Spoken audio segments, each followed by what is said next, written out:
Kicked out as a teen for false rumors spread by my sister, years later parents see my success and demand money after they abandon me. I am a 28-year-old male with a twin sister. Growing up, my twin sister and I experienced very different treatment from our parents. My parents genuinely seemed convinced for some reason that my sister was destined for greatness, while I was the so-called black sheep, just because I was more interested in playing sports or making new friends than studying.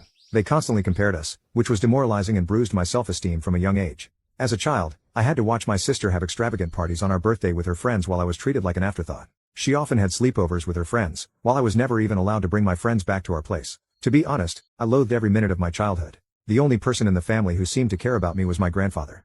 When he visited us, he always brought me my favorite chocolates and occasionally slipped a few dollars to me so that I could treat myself later. As the years passed, this blatant favoritism for my twin sister gradually transformed into emotional abuse directed at me. My parents would openly mock my grades and belittle my hobbies. It felt as though no matter how much I tried, I could never meet their expectations of being the perfect child. Although I was good at sports, they barred me from participating in extracurricular activities as they wanted me to concentrate only on studies just like my sister. It was frustrating, and I felt helpless as a child. Later in my sophomore year, I got grounded yet again, and this time, the crime? Having Snapchat on my phone. I had done absolutely nothing wrong except like all teenagers at my age, I had downloaded this app to stay connected with my friends. However, according to my parents, this was a huge crime and a breach of their trust as they had forbidden me from communicating with my friends. They went batshit crazy on me and threw all my stuff around the room. They then took the doors off my hinges and told me that I would have no privacy as long as I lived under their roof. Watching my parents abuse me this way, my twin sister, instead of supporting me, made my life worse. The toxic environment created by our parents' unjust actions allowed her to exploit the situation to her advantage.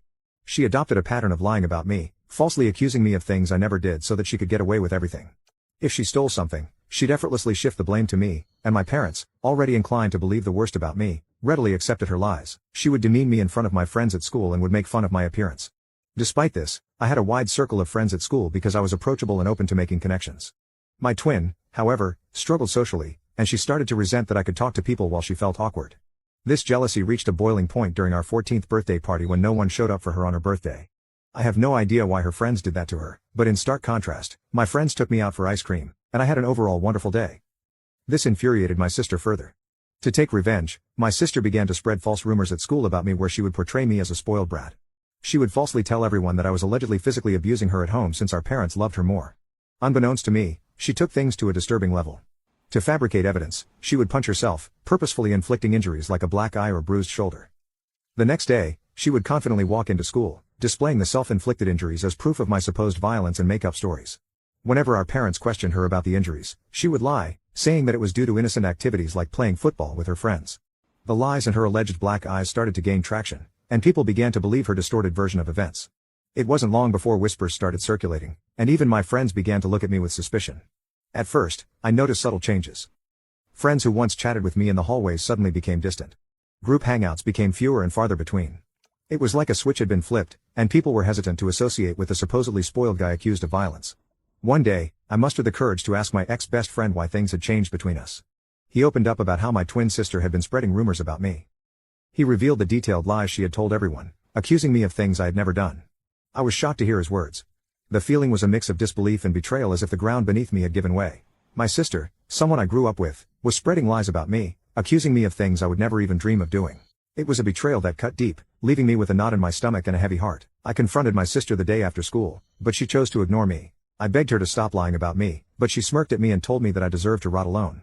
I was at a loss for words because her lies and behavior were starting to scare me. I wanted to talk to my parents, but I was afraid that they would believe my sister over me. The isolation stung, especially because I had always been open to making friends. It felt like my sister's jealousy-fueled lies were tearing down the connections I had built over the years. Now you can watch the second part by pressing share and more. Teachers, too, began to catch wind of the rumors. It was a surreal experience, as if I were living in a parallel reality where my true self was overshadowed by the malicious stories spun by my own twin. The lies had grown beyond mere teenage gossip. They were now shaping how people truly perceive me. The nasty rumor quickly reached my principal's ears, and then my worst nightmare came true. The principal immediately called me and my sister into his room, as well as our parents, so we could discuss these alleged rumors. I sat there, heart pounding, as the principal demanded the truth. I hoped my sister would finally come clean, but instead, she doubled down on the lies. She straight up told the principal that, yeah, the rumors were true, and painted me as this bully who went around beating her up when our parents weren't around. I couldn't believe it. Shock washed over me as my sister continued spinning this twisted story about how I was angry at her for getting more love from our parents. It was all a bunch of lies, but she stuck to her story like glue. My mom began to cry hearing my sister's story, holding on to my sister like she was some kind of hero. My dad tried to comfort my sister, telling her that it was brave for her to speak up and that he was going to make sure that nothing would ever happen to her after that day. I tried to defend myself, pleading with the principal that it was all made up. I felt like I was drowning in a sea of accusations, desperately trying to swim to the surface. But my sister kept at it, insisting that I was this angry, violent person taking out my frustrations on her every day. My mom's tears kept coming as she held onto my sister, giving me accusing looks. It was like fighting against a wall of belief in my sister's made-up story. My principal reprimanded me strongly, saying the school didn't tolerate bullying and these were grounds to suspend me. I pleaded with him not to suspend me, but he shook his head, saying he couldn't just let it slide. I begged him, tears streaming down my face, trying to tell him that I didn't do anything to my sister. The principal firmly told me that I would be suspended for 10 days so that others see this as an example to never bully anyone. It hit me hard, and I started crying even more, practically begging him to reconsider. My parents, angry and embarrassed by the whole situation, dragged me out of the principal's office. I didn't want to leave. I wanted to plead my case and make them understand, but they were having none of it. We left the school, my heart heavy with frustration and humiliation. When we got home, things took a drastic turn. My dad started packing up my stuff out of the blue. I was shocked, confused, and had no idea what was happening. My mom asked him what he was doing, but he just shouted that he couldn't let me live in the same house as my sister anymore. I was crying, practically on my knees, and pleaded with my sister to tell them the truth, but she stayed cold, unmoved by my emotions. My dad continued packing my things and then threw the suitcase into our foyer. I clung to my dad's legs, still begging him not to throw me out. It was like a nightmare unfolding. He told me that a bully like me didn't deserve to live in his house and that he would ask his father, my grandfather, to come and pick me up if he wanted to do that. It felt like the world had crumbled beneath me. I stood there in shock, surrounded by my belongings scattered in the foyer, kicked out of my own home. Eventually, my grandfather did show up. He gathered all my things and helped me place them in the car, helping me into the passenger seat. He made sure I had my seat belt on before walking towards my parents' front door. He rang the doorbell and when my dad opened the door, he started to yell at him for treating me this way. With stern determination, he warned him that if he ever approached me or tried to contact me again, he wouldn't hesitate to involve the police or the CPS since what he had done to a child like me could potentially wind up with him in jail. My mother, attempting to deflect blame, told him that it was my fault. However, my grandfather wasn't having any of it. He stood his ground, defending me, emphasizing that I was just a child who didn't deserve to be treated in such a heartless manner. That was the first time in my life I felt how powerful my grandfather was. He didn't back down to my parents and unlike what they believed, he trusted me. Now you can watch the third part by pressing share and more. Eventually, we drove away, leaving behind my home, the only place I had ever grown up in. I can't even begin to put into words how indescribable the pain I felt during that time. I remember just crying on the bed and not eating anything despite how much my grandfather urged me to. I told him what my sister had done, and he was shocked as well. He assured me that he believed my side of the story, and I was happy that I at least had one person who had my back. When the 10 days of suspension lifted, the prospect of returning to school felt like stepping back into a lion's den. As I entered the familiar hallways, the faces of my classmates spoke volumes, judgment, whispers, and sidelong glances. The weight of the false accusations continued to linger in the air. Meanwhile, my sister blatantly ignored me and acted like I didn't exist. She had become friends with a few people who believed her side of the story and saw her as the victim of my attacks. No matter how much I tried to tell my side of the story to anyone, it fell on deaf ears. I was an outcast, branded with an unjust label that clung to me like a shadow. No matter where I went, the classroom, the cafeteria, the corridors, the eyes that met mine were filled with disdain and mistrust. I became a loner. I would keep my head down and attend all my classes, have lunch alone in the cafeteria, and would straight go back home. I had no friends and it felt like everyone pretty much didn't want me there.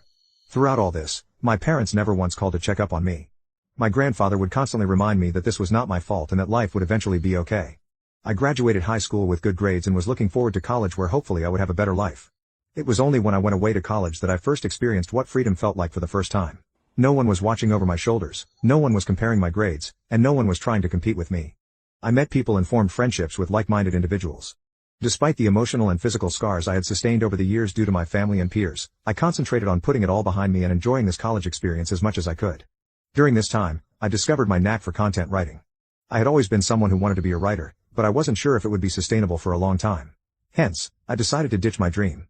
But to earn some side money, I decided to start writing as a freelancer. I signed up on various freelancing sites, which helped me secure jobs from prominent clients. This is how I slowly started building a portfolio of my work. Throughout college, I maintained this side hustle and never asked for a penny from my parents. When I graduated from college, instead of getting a corporate job, I realized that I could pursue content writing as a full-time job. Now you can watch the fourth part by pressing share and more.